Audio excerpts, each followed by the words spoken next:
Rain pounded against the roof in a steady rhythm, a relentless drumming that echoed the frustration boiling in Alex's chest.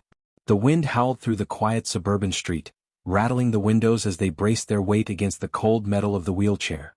Every step up the porch stairs sent another sharp jolt of pain through Alex's back, but they gritted their teeth and pushed forward. Their mother, small and fragile, clutched the armrests, her knuckles white. "I've got you," Alex murmured, more for themselves than for her. The final step was the hardest. Wet soles slipped against the wood, muscles burned from strain, and for a brief, terrifying moment, they teetered backward. A flash of panic shot through Alex's chest. If she fell. A desperate lunge, a last push, and the wheelchair landed safely on the porch. Alex sucked in a breath, ignoring the fire in their limbs. Their mother exhaled shakily, offering a weak smile. That was close. Too close. And it never should have happened in the first place. Alex turned to the spot where, just days ago, a sturdy wooden ramp had stood. Now there was nothing but the raw, empty space of forced compliance. The ramp hadn't been perfect. It was built with their own hands after all, but it had been safe. It had been necessary. And the HOA had taken it away. The words of Richard Langley still rang in Alex's ears, spoken with a kind of smug self-assurance that made their skin crawl. "I know it's inconvenient, but we have to think about the neighborhood's aesthetic. People move here for a certain standard of beauty, and frankly, that ramp was an eyesore."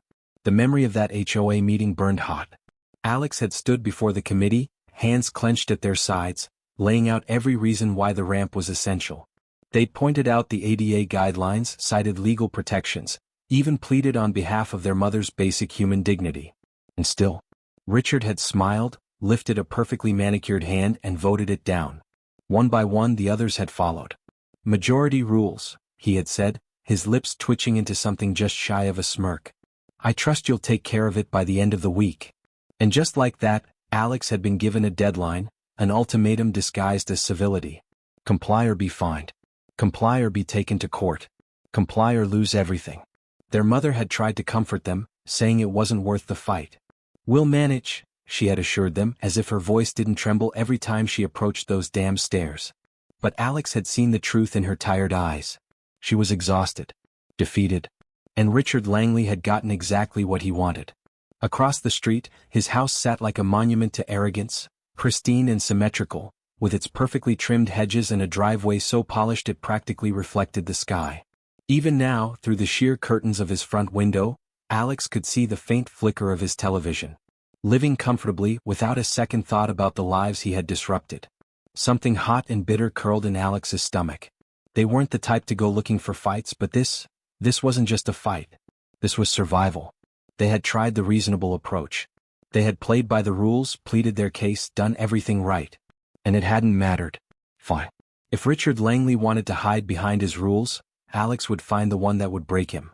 Each night the stairs seemed steeper. The effort heavier. Alex had thought they would adjust, that their muscles would learn, that their body would harden against the constant strain. But exhaustion had a way of settling deep into the bones, turning every step into an uphill battle.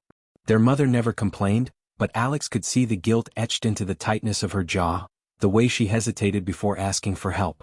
She had always been independent, fiercely so.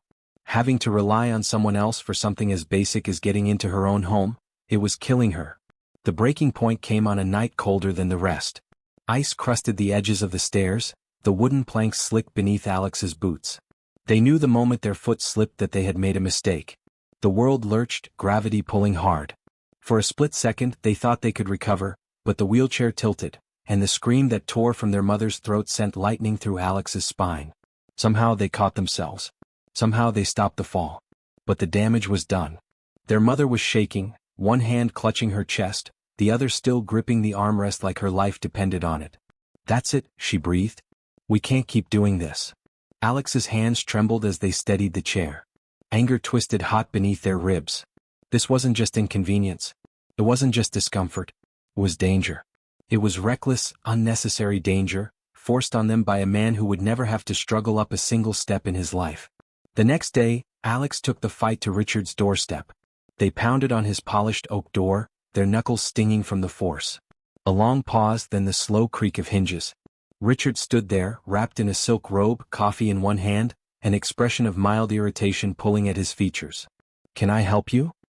His tone was clipped, as if he were being inconvenienced by their very presence. Alex didn't bother with pleasantries. You need to reverse the decision on the ramp ban. Richard blinked once, slowly, before exhaling a short laugh. Oh, you're serious. You've made my house a safety hazard. My mother almost fell last night. If something happens to her. You'll what? Richard cut in smoothly, sipping his coffee. Sue? Good luck with that. Alex clenched their fists. You have no idea how dangerous this is. You. It's not my problem. The words landed like a slap. Not your problem? Alex repeated, voice rising. You're the one who made it a problem. Richard sighed, leaning against the doorframe with an easy, practiced arrogance. Look, I get it. You think you're some kind of warrior for justice, but this isn't a personal attack. It's about maintaining property values. If we let one person start bending the rules, then everyone will want an exception. It's a wheelchair ramp, not a neon billboard. Richard's smile didn't reach his eyes. Rules are rules. If you can't handle them, maybe this isn't the right neighborhood for you. Something inside Alex snapped. It wasn't just the words, it was the way he said them. The condescension, the sheer indifference. The knowledge that he could so casually dismiss their struggle because he would never have to face it himself. Fine. If logic wouldn't work, they'd find something that would. Back at home, Alex sat at their desk, fingers flying across the keyboard. There had to be something. Some weakness. Some rule Richard himself had broken. A man that's smug, that's sure of his own power, he had to have skeletons buried somewhere. It didn't take long to find the first crack in his armor. Minutes into their search, Alex stumbled upon an old HOA document, an approval record for construction permits. And there it was, plain as day. Richard's own home had an unapproved addition. A sunroom extension built years ago without proper permits. A direct violation of the HOA's own regulations. A slow grin spread across Alex's face. Richard Langley had spent years lording over the neighborhood, treating rules like weapons, using them to control and punish. But now, those same rules were about to turn against him. The sunroom was a masterpiece of hypocrisy. Large, glass-paneled, an architectural indulgence that extended several feet beyond regulation. Alex studied the old HOA records again, their pulse quickening. Richard had never gotten the proper permits. Never requested approval. The very man who had wielded rules like a weapon had ignored them when they didn't suit him. A plan began to form, one piece at a time. Alex wasn't just going to expose Richard. They were going to let him unravel himself. The first step was subtle. A quiet ripple before the storm. Alex started mentioning the sunroom in casual conversation with neighbors, always in passing. A harmless curiosity. Hey, I was looking at old HOA documents the other day. Did you know Richard's sunroom wasn't approved? Most people shrugged it off at first, but the seed was planted. The neighborhood thrived on gossip, and soon speculation spread like fire. By the end of the week, Alex overheard Mrs. Calloway whispering about some issue with Richard's permits, while she walked her dog. A few days later, Mr. Patel mentioned he heard the HOA might be looking into violations. Alex hadn't filed an official complaint, yet. They wanted Richard to feel the walls closing in first. Then came phase 2. A well-placed tip to the county building inspector, submitted anonymously. A request for a routine compliance check. Nothing out of the ordinary, just a little due diligence. The knock at Richard's door came on a crisp Tuesday morning. From their own porch, coffee in hand, Alex watched as Richard opened the door, still in his signature silk robe, and was met with a clipboard-wielding inspector. At first, Richard looked bored, waving the man off with a dismissive hand. Then, as the inspector gestured toward the sunroom, flipping through documents, Richard's posture changed. His easy arrogance stiffened. Alex couldn't hear the conversation, but the tension was clear. The inspector pointed, Richard gestured in a way that suggested frantic denial. Then the clipboard came up again, a form being filled out. A notice. Alex smiled. By noon, the neighborhood Facebook group was buzzing. Someone had seen the inspector. Someone else claimed Richard had been arguing with the city. A thread emerged, speculation running wild. Was Richard in violation of HOA rules? Did he ignore permits? The best part? Alex hadn't had to say a word. Then came the final strike. Alex compiled every document, every HOA regulation, every proof of Richard's noncompliance into a neat, devastating package. They attached it to an official HOA complaint, but they didn't submit it immediately. Instead, they printed several copies and left them in mailboxes. By the next HOA meeting, the room was packed. More people than usual had shown up, the air thick with anticipation. Richard sat at the head of the table, his usual smug expression slightly strained. He knew something was coming. Alex sat back, waiting for someone to take the bait. They didn't have to wait long.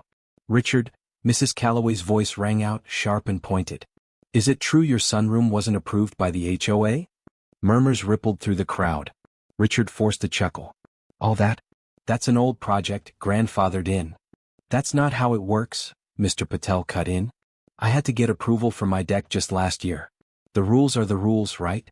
A few heads nodded. Richard's jaw tightened. Someone else spoke up. The city inspector came by, didn't they? What did they say? That's private HOA business, Richard snapped. Pause.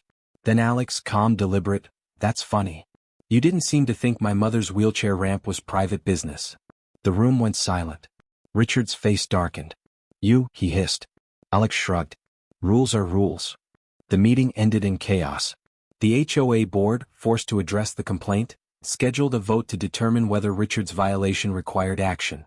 But everyone already knew the outcome. By the end of the week, Richard Langley, the man who had once controlled every little aesthetic decision in the neighborhood, was officially out of compliance. And just as he had done to others, he was given a deadline. Fix the violation or face the consequences.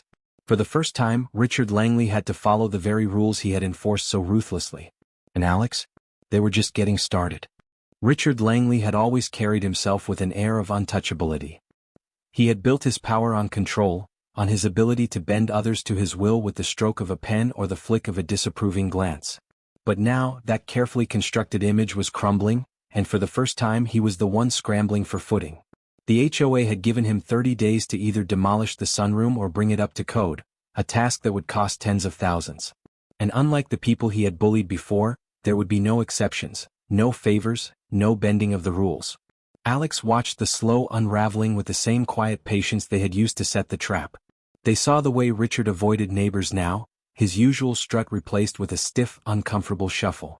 They saw how he rushed inside whenever someone so much as glanced in his direction, the weight of judgment pressing down on him. But it wasn't enough. Not yet. One night, as Alex sat on their porch sipping a well-earned cup of coffee, their phone buzzed with a message from a neighbor. *, you might want to check the Facebook group. It's getting good. *. Curious, Alex opened the app and scrolled. What they found was better than anything they could have planned.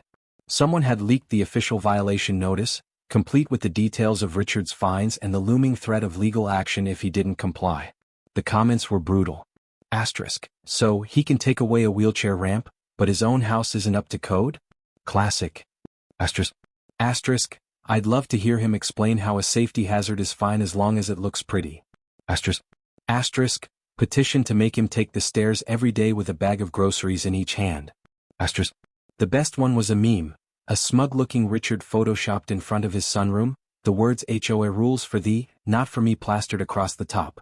Richard hadn't just lost his grip on the HOA. He had become a joke. The next time Alex saw him, he looked different. Smaller. The arrogance had been chipped away, replaced by something raw and uneasy. He barely acknowledged them as he hurried past, his usual smirk nowhere to be found. Then the final blow landed. A week before his deadline, a crew of inspectors arrived at Richard's house. Not just for the sunroom, someone had tipped off the city about a whole host of violations. Unpermitted electrical work, improper drainage, structural concerns. The list was extensive. Richard tried to argue. Tried to throw his weight around. But there was nothing left to throw. The rules he had weaponized for so long had turned on him, and this time, no one was willing to look the other way. By the time the inspectors left, his fate was sealed. His house was officially deemed a safety hazard. He could either pour an obscene amount of money into bringing it up to code or move out. Alex stood outside as he stormed back into his house, slamming the door hard enough to rattle the windows. They took a slow breath, the cold night air crisp against their skin. This was it. The final, inevitable consequence of his own arrogance. A week later, Richard Langley was gone. His departure wasn't marked by the grandeur he had once commanded. There was no formal goodbye, no last display of authority. Just a moving truck, a hastily packed car, and the lingering scent of defeat. Alex watched from their porch as he climbed into the driver's seat, his face hard and unreadable. For a moment their eyes met. Richard hesitated as if searching for something to say. But what words could possibly bridge the canyon between them now? Instead, he looked away, put the car in drive, and pulled away from the house that was no longer his. As the dust settled and silence reclaimed the street, Alex let out a breath they hadn't realized they'd been holding. Then, with steady hands and a sense of satisfaction humming in their chest, they pulled out their phone and sent one last message.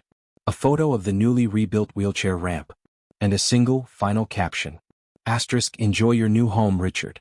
Hope it meets HOA standards. *,